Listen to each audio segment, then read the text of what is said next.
Olá, pessoal. Eu sou a professora Paula da Faculdade Rui Barbosa Paralela e hoje nós estaremos revisando uma questão do ENAD de enfermagem do ano 2013. Essa questão ela vem retratando sobre a hipertensão arterial sistêmica. Antes de avaliarmos a questão, vamos dar uma olhadinha na conceituação do que é a hipertensão arterial sistêmica. Ela é uma condição clínica multifatorial caracterizada por níveis elevados e sustentados da pressão arterial. Ela frequentemente se associa às alterações funcionais ou então estruturais dos órgãos-alvos, que são o quê? Coração, encéfalo, rins e vasos sanguíneos. E as alterações também metabólicas.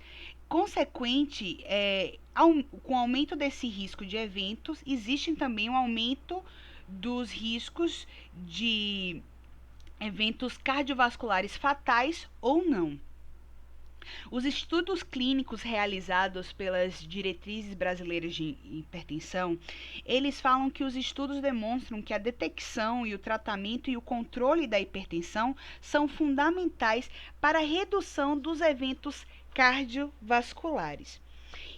E para se classificar como um paciente de risco, nós temos os fatores de risco para hipertensão arterial sistêmica. E dentre elas estão a idade. Geralmente, as pessoas que estão acima de 40 anos têm maior risco para essa condição da hipertensão.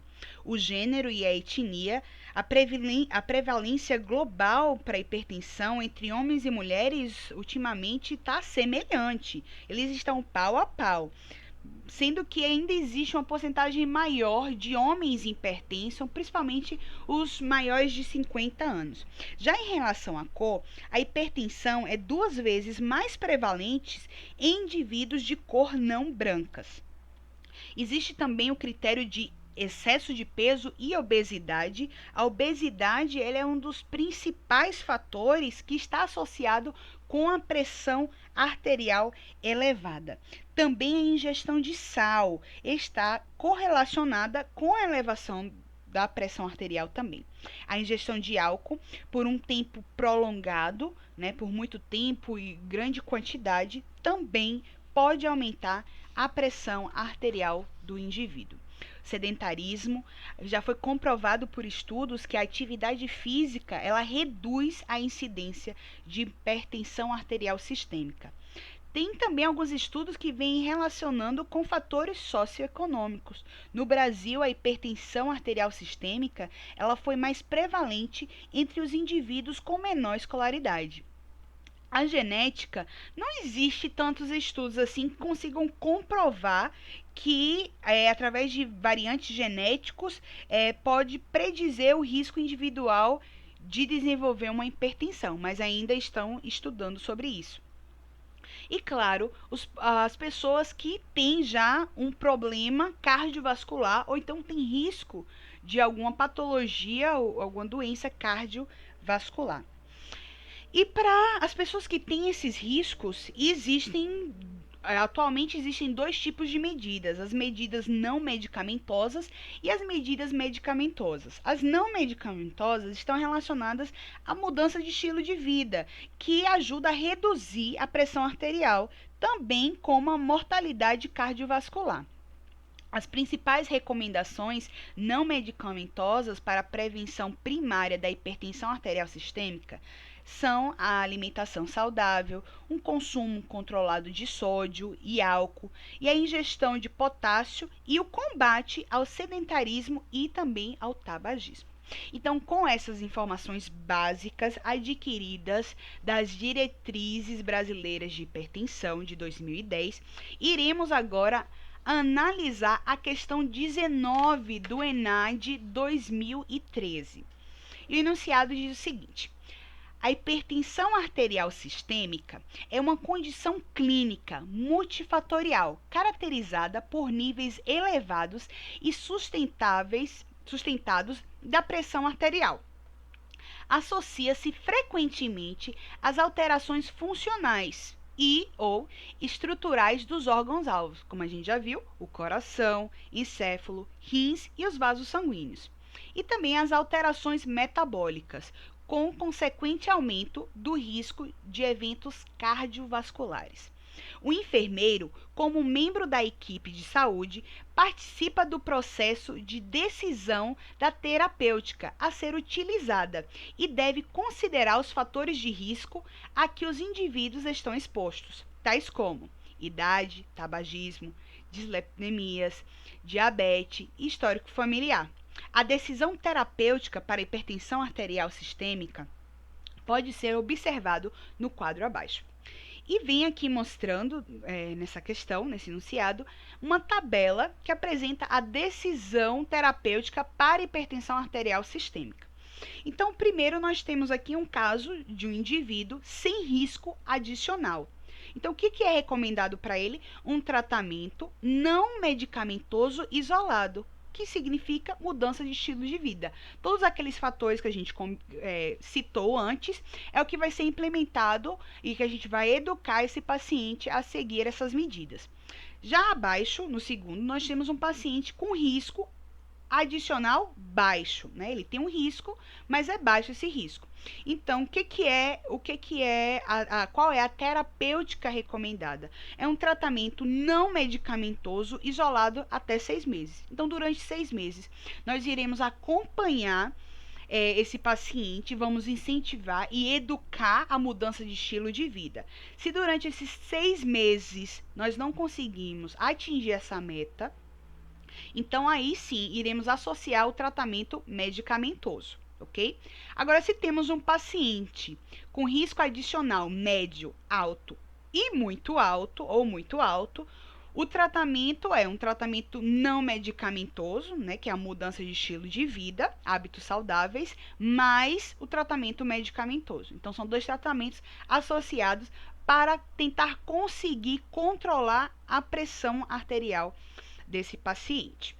Então, vamos lá às afirmativas. Nesse contexto, é considerado os dados apresentados. Avalie as afirmações que seguem. Então, vamos avaliar aqui 4 afirmativas e ver qual que está correto. Vamos lá? Afirmativa 1 fala o seguinte: o tratamento medicamentoso da hipertensão arterial sistêmica depende da presença de fatores de risco. Correto, certíssimo. Então, para eu elaborar ou escolher o tipo de tratamento, vai ser medicamentoso ou não medicamentoso, isso vai depender dos fatores de risco que o meu paciente enfrenta. Então, ele é tabagista, ele é obeso. Então, tudo isso, quanto mais fatores de risco ele tiver, ele é classificado como um paciente de médio ou alto risco. Então, aí sim é recomendado um tratamento medicamentoso. Então, está correto. Na afirmativa 2 diz o seguinte: a instituição precoce do tratamento medicamentoso visa a proteção dos órgãos-alvo, que nunca deverão sofrer alterações. Ok? Então, essa afirmação é incorreta. O tratamento medicamentoso, ele não visa proteger, claro que a partir do momento que eu controlo a pressão arterial, ele vai proteger os órgãos. Mas o objetivo do tratamento medicamentoso é controlar aquela pressão arterial. E nós vimos, né, nas informações anteriores que nós adquirimos das diretrizes brasileiras de hipertensão, que não existe um tratamento ainda para prevenção. Então, não existe medicamentos utilizados que possam ajudar a prevenir essa pressão arterial, né? Esse aumento. Então, não existe nenhum estudo realizado com poder suficiente para indicar um tratamento desse para prevenção. Então, essa afirmação está incorreta. A terceira afirmação diz o seguinte: o tratamento medicamentoso visa a reversão total das lesões causadas pela elevação da pressão arterial. Essa afirmativa também está incorreta. Como a gente falou, o tratamento medicamentoso entra para normalizar a pressão arterial. Ela não consegue reverter as lesões causadas pela essa elevação, né? Principalmente aos órgãos-alvos. Então, nós não temos ainda esse medicamento que venha reverter essas lesões. Então, é incorreto. E a quarta afirmação diz o seguinte: os pacientes com alto risco adicional para doenças cardiovasculares devem ser tratados pela associação de medicamentos e orientados para a mudança de estilo de vida. E segundo aquela tabelinha que nós vimos anteriormente, essa afirmativa está correta, certíssima.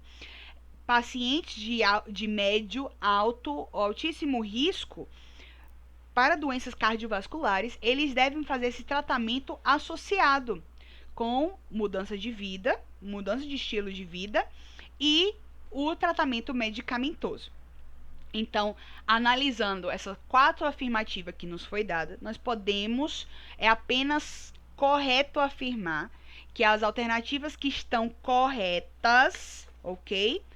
É da letra B. Muito bem, é da letra B. Então, a alternativa 1 e a 4 estão corretas. Então, se você escolheu a letra B, parabéns, você acertou. E é isso aí, gente. Para obter mais informações sobre hipertensão arterial sistêmica, visite ou procure a Sexta Diretriz Brasileira de Hipertensão de 2010. Com certeza você vai achar o que você está procurando. É isso aí, até a próxima!